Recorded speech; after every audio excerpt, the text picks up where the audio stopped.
हनुमान चालीसा की बड़ी interesting story है जो ज्यादा लोगों को नहीं पता। जी प्लीज। बहुत सारे लोग नहीं जानते कि हनुमान चालीसा बनी कैसे। जी ये जो तुलसीदास जी ने हनुमान चालीसा लिखी, ये बड़ी हिस्टोरिक इवेंट है। बल्कि मजे की बात है कि वॉरियर एस्टे कैम्ब्रिज यूनिवर्सिटी में ब्रिटिश राइटर हैं, उन्होंने स्टोरी को लिखा है। मैं केवल इंडियन राइटर्स की बात नहीं कर रहा। और एक फिलिप लुटगेनडॉर्फ, जिन्होंने ऑक्सफोर्ड यूनिवर्सिटी ने इस किताब को छापा है, जी Hanuman tale the message of divine monkey. ये किताब ऑक्सफोर्ड यूनिवर्सिटी प्रेस ने छापी है। कुछ समय पहले फिलिप को वाल्मीकि अवार्ड भी दिया गया था इस देश में। तो इन्होंने हनुमान चालीसा का इतिहास लिखा है। एक बार क्या हुआ, बनारस की घटनाएं, तुलसीदास जी महाराज बैठे थे बनारस में, तो किसी नव शादी हुई थी अभी भी और पति की मृत्यु हो गई। उसकी शव यात्रा जा रही थी। बनारस का तो घाट फेमस है। तो तुलसीदास जी के सामने से जब जा रही थी तो तुलसीदास जी की वो उस कुछ लोगों में और उसकी पत्नी में बड़ी श्रद्धा थी कि संत तो सब कर सकते हैं। तो चरणों में गिर गई। तो तुलसीदास जी बोले, भाई राम जी का नाम लो, अब क्या हो सकता है, राम नाम लो।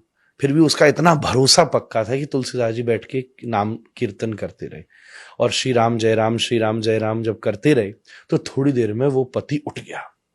जी ये चमत्कार हुआ जी। वो पति एकदम उठ गया। अब व्हाटसोएवर जो भी कह लीजिए कि वो मर गया था या जो भी था, पर बात ये सामने हुई कि नहीं मरा था, बेहोश था। This will not go into that logic, but वो उठ गया तो सब चौंक गए। तुलसीदास जी की महिमा चारों तरफ फैलने लगी, सब गाने लगे, सब सोचने लगे कि क्या बात है। तब उस समय कुछ हिंदू मंत्री ऊंची पोस्ट पे थे अकबर के राज में, जिसमें एक नाम था टोडरमल का। जी।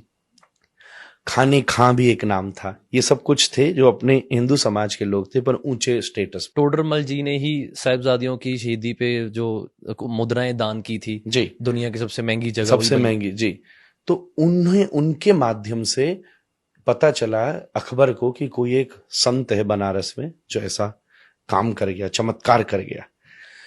तो अकबर ने कहा, अच्छा ऐसे का तो हमें इल्म लेना चाहिए और उनको बुलाया जाए। तो सैनिकों को भेजा। हालांकि उसको इतनी आदत नहीं थी कि किसी संत को कैसे बुलाया जाता है। तो सैनिक जाके तुलसीदास से बोले, हो चलो, बादशाह ने बुलाया। तुलसीदास जी, अब भाई संत को बुलाने की एक तहजीब होती है। जी जी। अब वो बेचारे बात तो नीचे वाले लोग अपने हिसाब से करते हैं। जी। तो तुलसीदास जी, मुझे वहां क्या जरूरत है जाने की, मेरे को तो कोई मिलने की आवश्यकता नहीं है, मैं कभी आया उस तरफ तो मिल लूंगा, नॉर्मल बात है। ये बात जब अखर को पता चली तो इतना बड़ा बादशाह बुरा मान गया, मेरे न्योते पे नहीं आया, और ले आके उसको बंदी बना के लाया जाए। तो बंदी बना करके लाया गया, खड़े कर दिया तुलसीदास को अकबर की दरबार में। तो कहा, हमने सुना है कि तुमने मुर्दे को जिंदा किया, चमत्कार हमको भी दिखा। तुलसीदास बोले, मेरे को तो कोई चमत्कार नहीं आता, मैं तो भगवान का नाम ले रहा था, भगवान ने कृपा करी, नाम में चमत्कार है, उनने कुछ कर दिया तो मैं नहीं जानता। तो अकबर खींच गया कि ये इतरा रहे। तो उन्होंने कहा, इसको भी जेल में डालो, सबसे हमारी खतरनाक वाली जेल में, देखते हैं क्या चमत्कार होता है, तेरा वो नाम लिया बचाता है कि नहीं। तो तुलसीदास जी को जेल में डाला। जिस दिन जेल में डाला, तुलसीदास जी क्या करें, वो तो प्रसन्न हो गए। विपत्ति को, समस्या को तपस्या में बदल देना भक्ति है। रोते नहीं रहे तुलसीदास जी, उसे बैठे क्या करूं। तो उन्होंने सबसे पहले चौपाई लिखी, श्री गुरु चरण सरोज रज निज मन मुकुर सुधारी, वर्णौ रघुवर विमल जस जो दायक फलचारी। ये अयोध्या कांड का मंगलाचरण है रामचरितमानस का। तब ये पहली चौपाई लिखी। फिर रोज एक एक चौपाई लिखते गए। 40 दिन तक उनके मन में ये चौपाइयां प्रकट होती रही और वो रोज एक एक लिखते गए। जब 40वां दिन हुआ तब उस समय अकबर फतेहपुर सीकरी में था, आगरा के पास। पूरे फतेहपुर पे बंदरों ने हमला कर दिया। ये मैं आपको विलियम और फिलिप की कहानी सुना रहा हूं जो उन्होंने लिखी ऑक्सफोर्ड यूनिवर्सिटी प्रेस में। जी। नहीं, आजकल लोग कहते हैं ना, भाई वहां से बात आए तो प्रमाणित बात लगेगी, अपने यहाँ की बातों को ऐसे ही कह देते हैं, मिथ है। उन्होंने ये लिखा है जो ऑक्सफोर्ड ने, ऐतिहासिक घटना है, क्योंकि इससे रिलेटेड एक फरमान भी जारी किया था अकबर ने जो कि हिस्ट्री में मौजूद है। इसलिए ये घटना कि हजारों बंदर आ गए और वो इतने एग्रेसिव बंदर आ गए कि टोली आ गई बंदरों की, जिसने पूरे फतेहपुर में कोहराम मचा दिया। रसोइयों में घुस गए, लोगों पे अटैक कर दिया। अकबर घबरा के कमरे में बंद किया गया। उस समय हाफिज, जो इस्लाम का बहुत बड़ा कुरान पढ़ाने वाला पदवी का व्यक्ति होता है, जब उसने ये देखा कि ये हो रहा है, तो अकबर को खबर भेजी कि तुझसे कोई बहुत बड़ी गलती हुई है, ये खुदा का, रब का कोहराम है ये। बुरा कर्म याद करवाया हाँ, गया बुरा कर्म याद कराया कि तूने कुछ किया है गलत। क्या किया? अब राजा के लिए तो रोज ही कोई ना किसी को वो सजा देता था, उसको तो याद नहीं था, ये तो नॉर्मल। तब उसको याद आया कि 40 दिन हो गए, एक मैंने साधु संत के प्रति ऐसा अभिमान दिखाया था।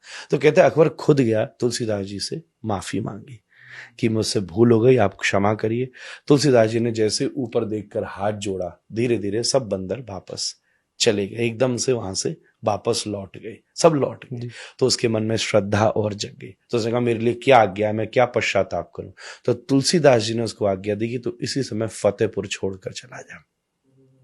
तब फिर अकबर वापस दिल्ली आया, पहले तो दिल्ली में ही था, इसने स्पेशली फतेहपुर की निर्माण किया था, फतेहपुर सीकरी आगरा के पास। जी। फिर उसके बाद में दोबारा दिल्ली ये लोग वापस लौट करके आए और एक फरमान जारी किया गया कि कोई भी राम और हनुमान के भक्तों को मेरे राज्य में तकलीफ नहीं दी जाए, और नहीं दी गई। फिर बाद में औरंगजेब का जब काल आया, तब बहुत चीजें अलग घटना घटी, वो हम सिखिज्म के इतिहास में भी पढ़ते हैं, हिंदुइज्म के इतिहास में भी पढ़ते हैं। तब उस समय ये हनुमान चालीसा का, हनुमान जी, तुलसीदास जी के द्वारा जन्म किया गया। ये हनुमान चालीसा की एक बहुत बड़ी घटना है, जिससे वो विश्व में, और फिर एक इतनी बड़ी किंगडम में जब इन्फ्लुएंस हुआ जी।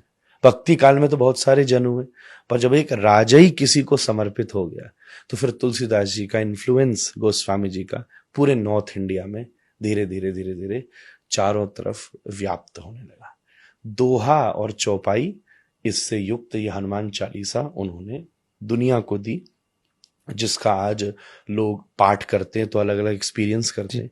नीम करोड़ी बाबा जैसे सिद्ध महात्मा, जिसने मार्क जुकरबर्ग जैसे और बड़े बड़े अमेरिकन को भी स्पिरिचुअली कॉन्शियस किया है, उन्होंने केवल 2 ही चीज तो की, वो हनुमान चालीसा करते थे, और जो उनके पास आता था उससे कहते थे राम का नाम ले।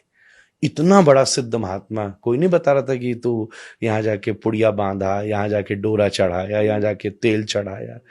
जिसने जीवन बदल डाला दुनिया के लोगों का, वो नीम करोड़ी बाबा भी क्या करते थे? हनुमान जी के भक्त थे। सेलिबेसी, अगर हनुमान जी को खुश करना है तो आपको मैक्सिमम ब्रह्मचर्य, सेलिबेसी अचीव, क्योंकि हनुमान जी ब्रह्मचारी हैं। सबका नेचर होता है ना, गॉड का सबका नेचर है। श्री कृष्ण है, वंशी बजा रहे, म्यूजिक, पोइट्री, ये सब प्रेम, ये श्री कृष्ण को बहुत पसंद है। हनुमान जी दूसरी तरफ सेवा, विद्या, ब्रह्मचर्य, लॉयल्टी, ये सब के साथ आप हनुमान चालीसा बोलो। मैं कह रहा हूं 40वां चरण आएगा नहीं कि हनुमान जी सामने खड़े हो जाएंगे।